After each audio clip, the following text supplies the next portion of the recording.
bagaimana limbah-limbah organik itu kemudian terkonversi menjadi satu kegiatan ekonomi baru atau bisnis baru.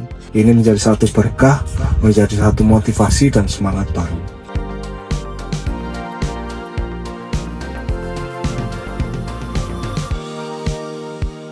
Nanti akan ada diskusi-diskusi yang akan lebih menarik. Sebagai pembuka dulu, saya kira itu dulu nih. Terus ini kita ngajak dari Dinas Pertanian ya, support dari Dinas Pertanian, baik kabupaten ataupun provinsi, sudah apa saja, sudah ada apa belum, gitu. Harapan kita nanti ini terus berkembang, dan ini saya lihat ini generasi milenial ya, sama Gen Z ya, ini Gen Z ya kan. Nah, luar biasa, hebat ya, luar biasa prestasinya.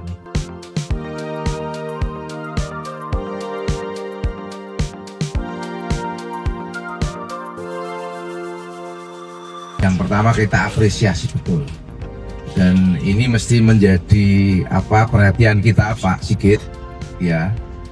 Ternyata hari ini di tengah-tengah situasi di mana kita mulai frustasi melihat SDM tani, karena potret hari ini memang ya kita sadar diri kalau untuk mencari petani muda itu sangat sulit, ya sangat sulit. Tapi ternyata hari ini mulai tumbuh. Salah satunya tadi di Rejo Farm ini udah lahir salah satunya, ini program ketahanan pangan sebenarnya. Iya, bagian dari itu. Apa yang bisa kita perbuat dengan apa yang kita punya? Sinergi kalau sekarang ya nandur apa sing gak dipangan, pangan apa sing gak dipangan.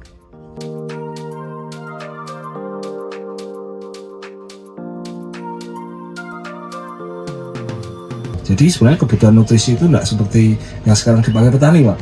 Itu murni merusak tanah dalam skala besar, dan itu adalah pembodohan yang sudah sekian lama kita alami. Impor kita insektisida untuk Indonesia itu mungkin 160 triliun per tahun, Pak. Kalau itu kita kelola, dolar cah nom-nom karo universitas segala macam, loh ini tenaga kerjanya berapa, miliarder berapa yang akan kita ciptakan, bukan jutawan ya Pak ya, maksud saya miliarder. Anak-anak muda kenapa nggak tertarik kepada dunia pertanian? Karena faktanya petani itu miskin, Pak. Mayority, fakta itu, Pak. Perlu dibantu, perlu disubsidi. Nah, saya ingin menggarap anak-anak muda yang mampu berpikir seperti ini untuk terjun di dunia pertanian. Kalau Bapak tanya berapa modal yang kita butuhkan, kecil, nggak besar, paling 100 atau 200 miliar. Tapi, ya sebenarnya Pak, kenapa kecil? Kalau kita bicara pertanian, 200 miliar itu sehari habis Pak, perputaran uangnya Pak di Jogja.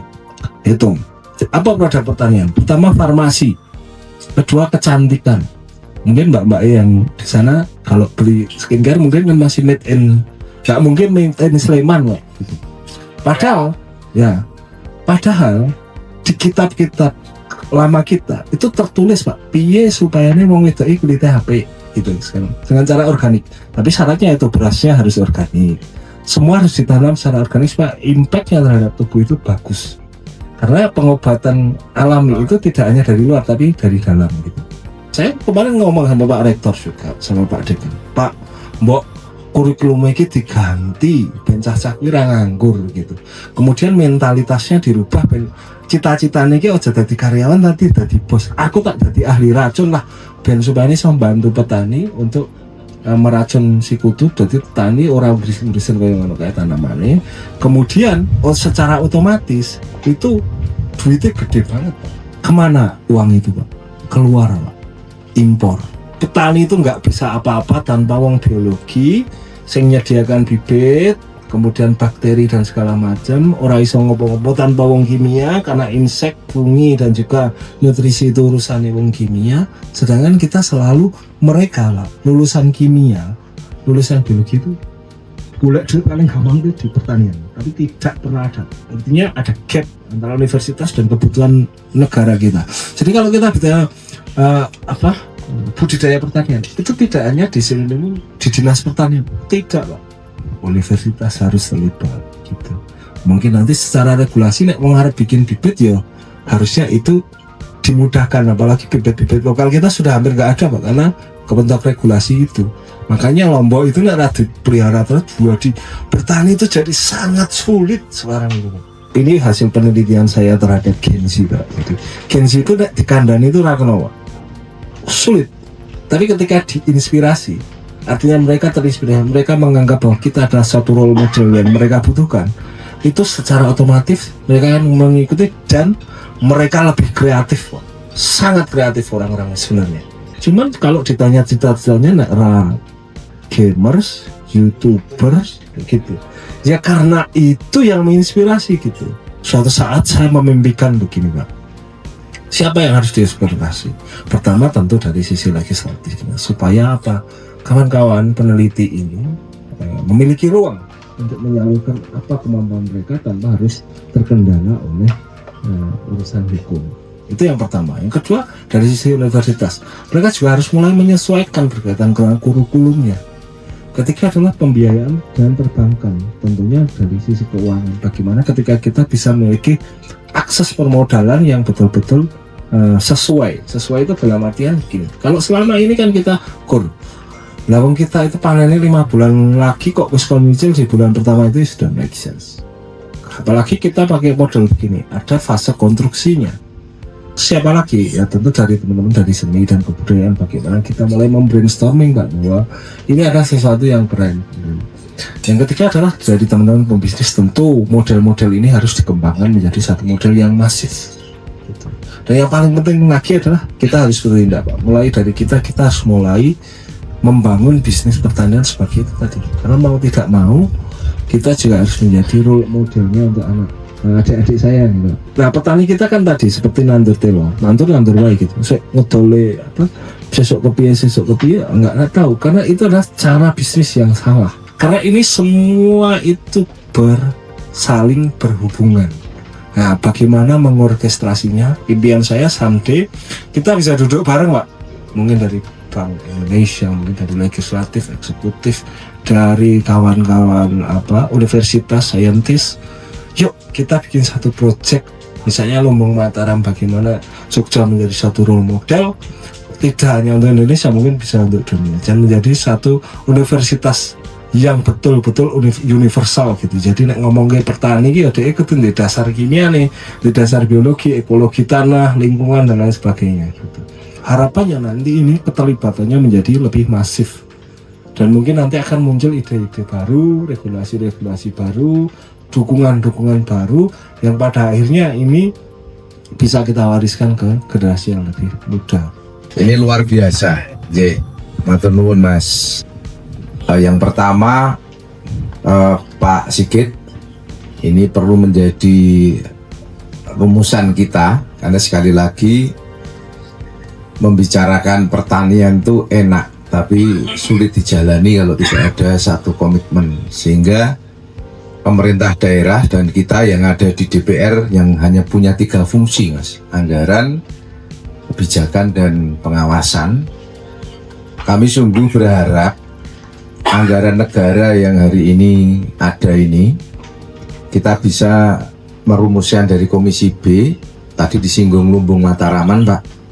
Mungkin ini menjadi model kita, karena kita punya PR besar di DIY ini untuk menurunkan angka kemiskinan. Dan kami memotret kemiskinan itu rata-rata mereka ada di kawasan petani. Sementara ada satu penelitian dan survei yang mengatakan bahwa bisnis yang paling menarik hari ini adalah pertanian. Nah, ini yang nanti perlu kita rumuskan bareng, Pak Sigit. Pak Pimpinan, kita juga mensupport besar kepada yang namanya BPD. BPDI ini tahun ini, Mas, ini kita support lagi lewat APBD kan tidak kurang dari 150 miliar. Sakjane ya urung menjawab kebutuhan itu. Tetapi kami berdasarkan pengamatan lapangan, bisnisnya bank kita itu masih konservatif. Belum bisa mengikuti tantangan zaman. Betul, petani itu tidak bisa hari ini dipinjami, sebulan depan atau 2 bulan ke depan suruh bayar. Itu nggak bisa. Nah, ini harus kita rumuskan instrumen kredit untuk bisnis pertanian ini.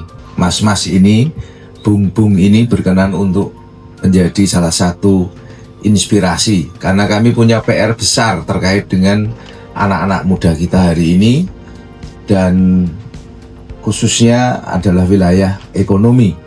Angka kemiskinan DIY ini hari ini kita bertarget bisa turun menjadi 9, sekian %. Yang ini cukup besar, dan kita ini walaupun istimewa, ini perlu kita ketahui biar kita bisa bagaimana bergotong royong untuk menyelesaikan ini.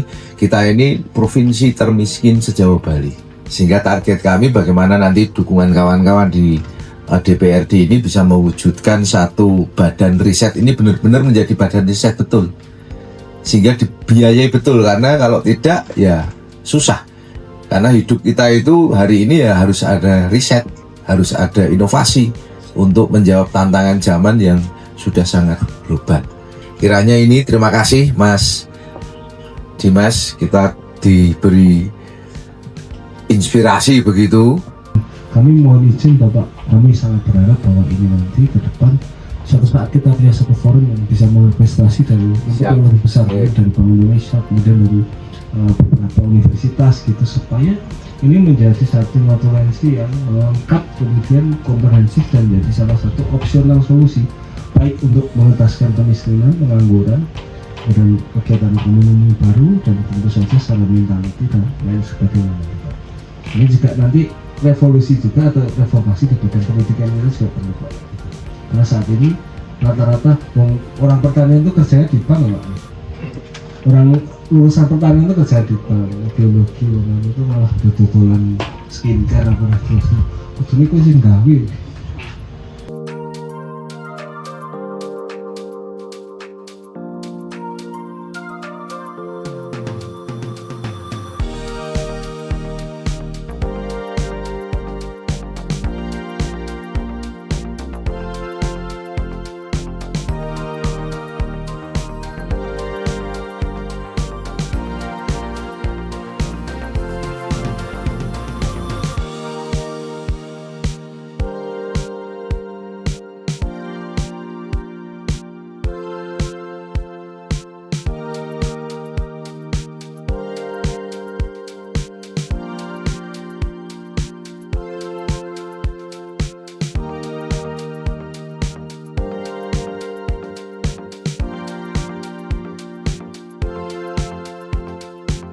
Reco Farm, Ora Umum, Jogja Istimewa.